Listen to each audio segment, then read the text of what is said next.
Sathya Sai Speaks, Volume 4, Chapter 26. True Remorse and False.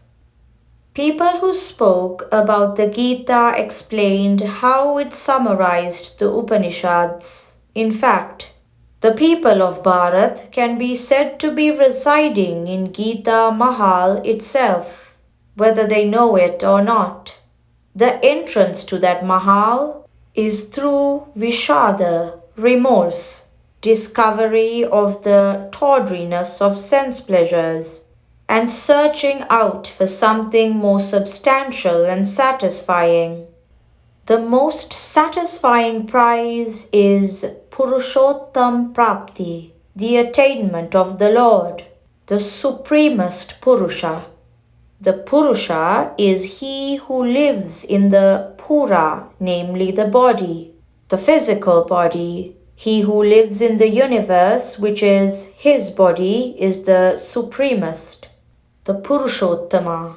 A tiny ant creeping over the foot is cognized by your consciousness, that is to say, the Purusha had consciousness filling the entire body. The Purushottama has consciousness filling and activating the entire universe, which is his body. The individual tree is the Purusha. The forest is the Purushottama. The Jiva is the Vyasti. The Samashti is God.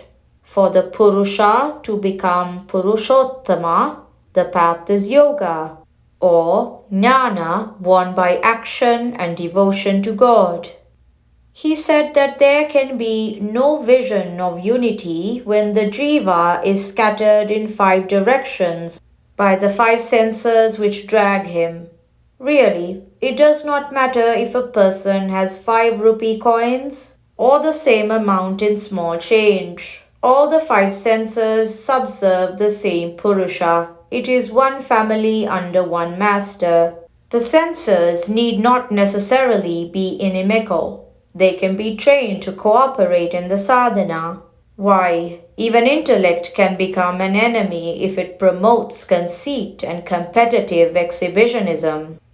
The gods once imagined that they were able to get victory over the demons because of their own prowess.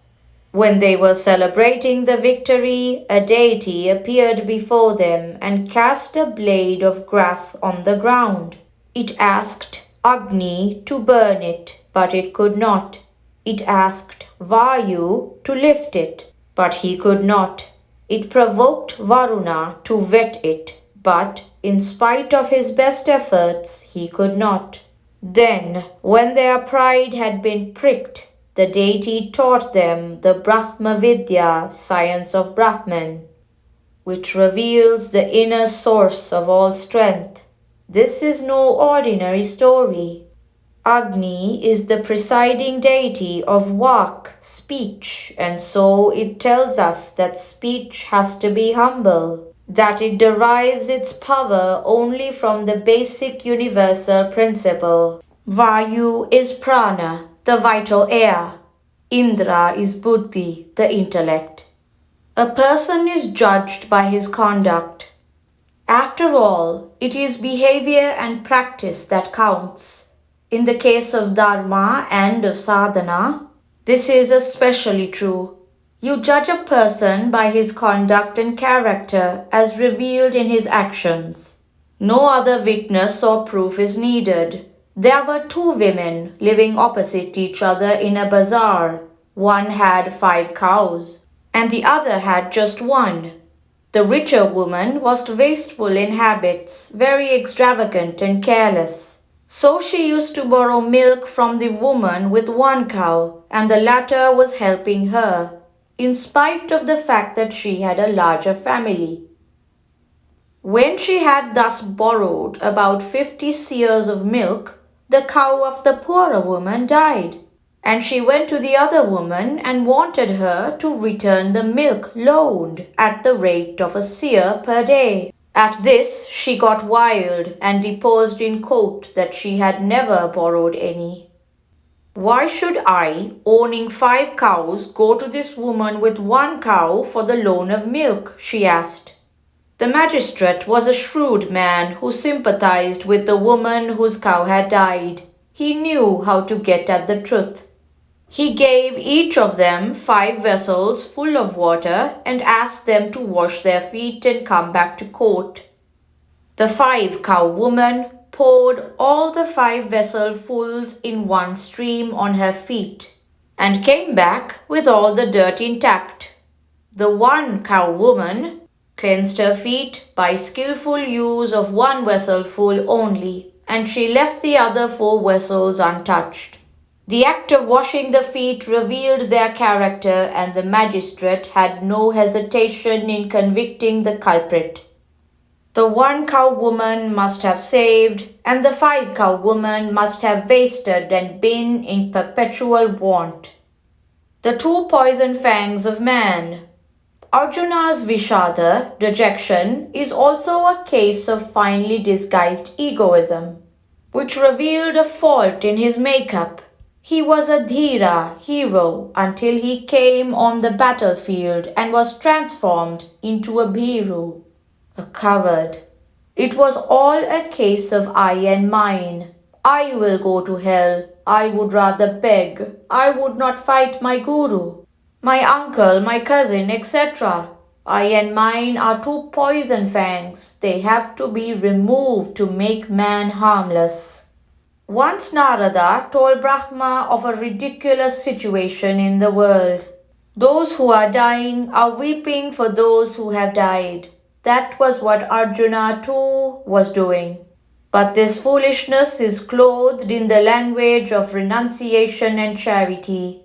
The question on the battlefield was not who was the kin of whom, but who was right and who was wrong. Fight the justice, fight for truth, fight for these as a Kshatriya, warrior, is in duty bound, and leave the results to the dispenser of all.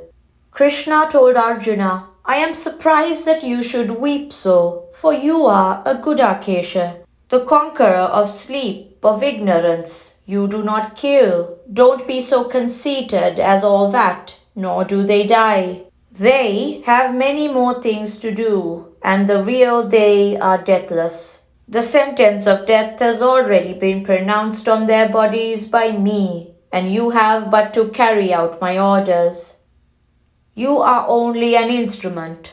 Krishna made Arjuna aware of himself, so the delusion that made him believe that he was a great bowman, a foe of Duryodhana, etc., disappeared from his consciousness. He came to know that he was but an instrument in the hands of the Lord. You too must learn that lesson, for otherwise there is no end to misery. Tamaso ma jyotir gamaya. Lead me from darkness to light is the prayer. Egoism is tamas, darkness. Sharanagati, surrender, is jyoti, light. There is an easy way to illumine the inner consciousness and the outer behavior with the light of God. Put the lamp of the name of the Lord, the illumining flame, on the tongue. That is the doorstep. That light will drive out the darkness from both inside and outside. Have it ever burning, clear and bright. You will soon reach remarkable heights and enjoy happiness, the likes of which you cannot get by sticking to the senses. Madras, August 17th, 1964.